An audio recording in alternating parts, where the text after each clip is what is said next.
There are so many ways to look at education, but the very simple of it is that when children become adults, they need to be ready for the world. Education needs to prepare them, or better, needs to have prepared them to be distinct, independent, and conscious.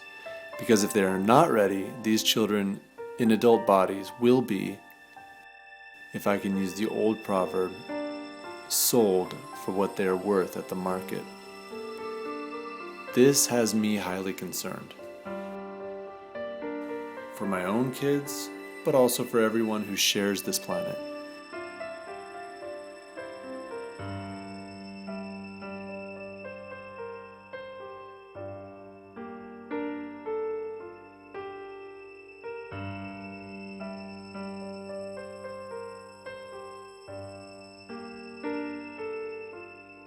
If we are not custodians of our own bodies, how can we help others or be custodians of the earth?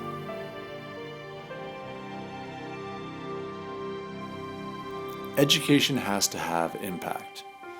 It needs to teach students to zoom out and see their lives from many perspectives, become more aware of others, and clarify all the different contexts they are part of. It needs to guide students to zoom in and connect to their own motivations, goals, and values. As meaning takes hold in their own lives, they can better appreciate and empower others. Students must become connoisseurs of form, exploring aesthetics constantly and drawing parallels between all forms of nature, relationships, literature, numbers, art, and music. In their expression, students must be able to source, quote, and cite, drawing the quintessence from past forms, classics, literature, songs, research, and standing on the shoulders of giants to build new forms and to share nuggets of beautiful expression and knowledge. And when it's all said and done, they need to take one more look. Students must develop the reflex of revision, as it is a key attribute of objective observation and critical thinking. As they put their own work through the ringer, they have to consider deeply if there is clear context, details, form, citations, and impact in what they are developing and delivering.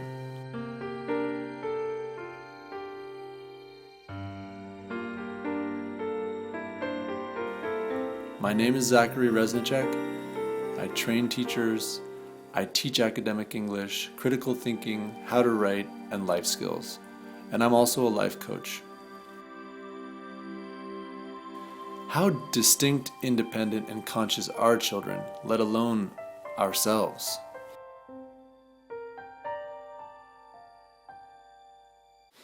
If our youth are finishing high school and they are not well on their way to proficiency, then our education is failing us and not setting people up for real integration into society and communities.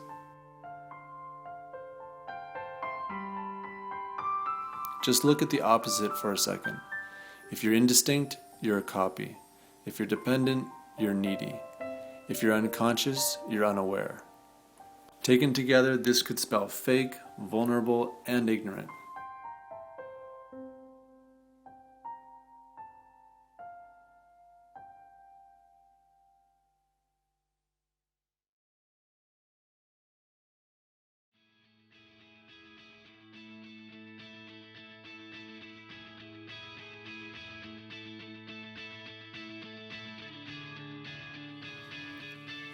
I would like to introduce you to my teaching philosophy, the distinct self, and how it is vital for high school students.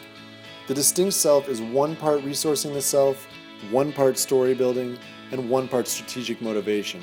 It's mindfulness, narrative exploration, and concluding.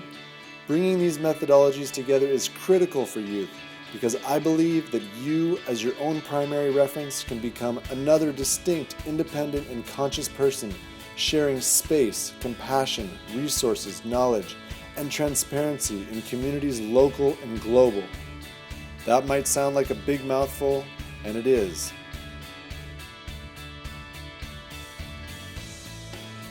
What better place to experiment with motivation and have a unique challenge in each student than in a school where young adults are returning to finish their high school diplomas? After 6 semesters of academic secondary 1 to 5 English classes and a secondary 5 life skills class, how better to tell this story than with a collaborating student? Cesar Delvasto needs to get credits in English, French, and math to complement his diploma from Columbia to apply for university here in Montreal. I am deeply honored that he and his classmates jumped at the opportunity to share their experiences in my classes and how it affects them personally and practically.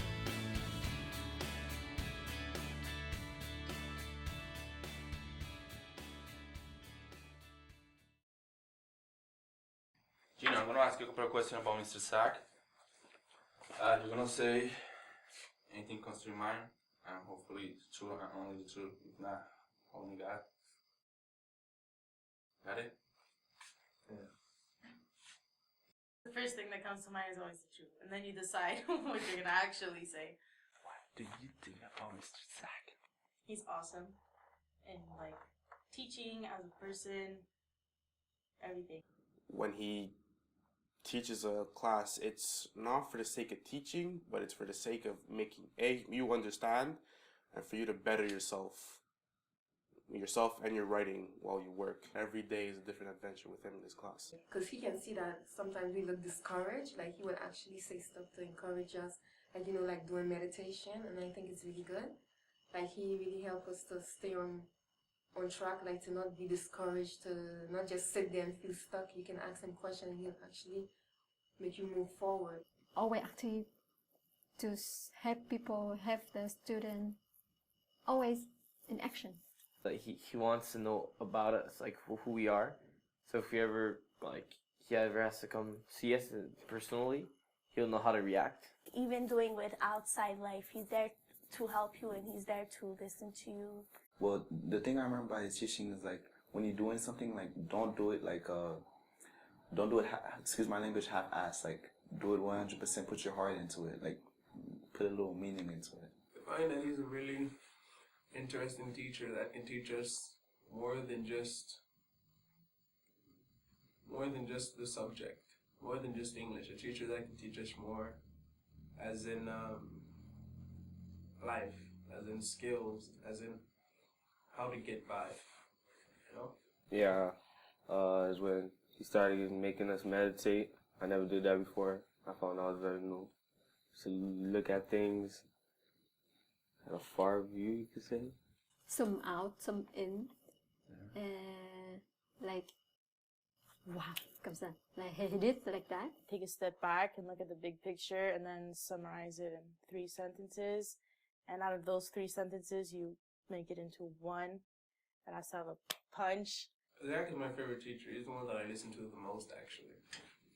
I remember what I really noticed in his teaching is that he has a different style of teaching. Like every time he asks us a question, we answer it. He's gonna go deeper into the question. He tries to go deeper into the subject to make us really understand better. I mean, when I'm here, I feel like very comfortable. I love to go in school. Maybe because of him, he gives us the motivation. There's no way to compare him with other teachers because like Zach is the first like English teacher that I really like.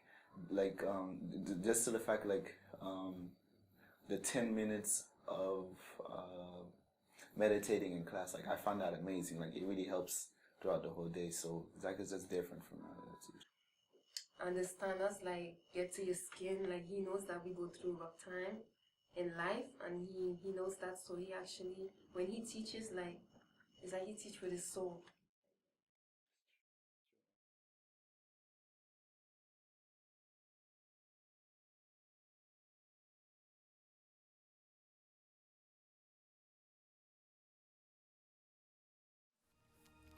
There can be no distinction where there is copying.